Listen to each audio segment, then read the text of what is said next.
It was the perfect wedding, the guests thought. The groom was Orpheus, the greatest of all poets and musicians. The bride, Eurydice, a wood nymph.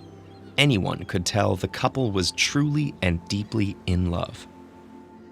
Suddenly, Eurydice stumbled, then fell to the ground.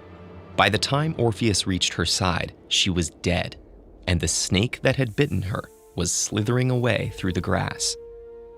Following Eurydice's funeral, Orpheus was overcome with a grief the human world could not contain, and so he decided he would journey to the land of the dead, a place from which no living creature had ever returned, to rescue his beloved. When Orpheus reached the gates of the underworld, he began to strum his lyre. The music was so beautiful that Cerberus, the three-headed dog who guards the dead, lay down as Orpheus passed. Charon, the fairy captain who charged dead souls to cross the river Styx, was so moved by the music that he brought Orpheus across free of charge. When Orpheus entered the palace of Hades and Persephone, the king and queen of the dead, he began to sing. He sang of his love for Eurydice and said she had been taken away too soon. The day would come when she, like all living creatures, dwelled in the land of the dead for all eternity. So couldn't Hades grant her just a few more years on Earth? In the moment after Orpheus finished, all hell stood still. Sisyphus no longer rolled his rock up the hill. Tantalus did not reach for the water he would never be allowed to drink. Even the Furies, the demonic goddesses of vengeance, wept. Hades and Persephone granted Orpheus's plea, but on one condition. As he climbed back out of the underworld, he must not turn around to see if Eurydice was following behind him. If he did, she would return to the land of the dead forever. Orpheus began to climb. With each step, he worried more and more about whether Eurydice was behind him. He heard nothing.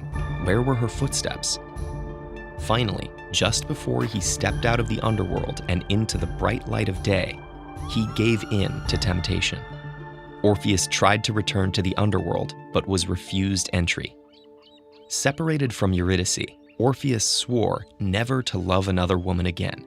Instead, he sat in a grove of trees and sang songs of lovers. There was Ganymede, the beautiful boy who Zeus made drink-bearer to the gods. There was Myrrha, who loved her father and was punished for it. And Pygmalion, who sculpted his ideal woman out of ivory, then prayed to Venus until she came to life. And there was Venus herself, whose beautiful Adonis was killed by a wild boar. It was as if Orpheus's own love and loss had allowed him to see into the hearts of gods and people everywhere. For some, however, poetry was not enough. A group of wild women called the Maenads could not bear the thought that a poet who sang so beautifully of love would not love them. Their jealousy drove them to a frenzy, and they destroyed poor Orpheus. The birds, nature's singers, mourned Orpheus, as did the rivers, who made music as they babbled. The world had lost two great souls. Orpheus and Eurydice had loved each other so deeply that when they were separated, Orpheus had understood the pain and joys of lovers everywhere, and a new art form, the love poem, was born. While the world wept, Orpheus found peace and his other half in the underworld. There, to this day, he walks with Eurydice along the banks of the river Styx. Sometimes they stroll side by side. Sometimes she is in front, and sometimes he takes the lead, turning to look back at her as often as he likes. TED-Ed is a nonprofit. If you value our work, please consider supporting it on patreon.com/TEDEd.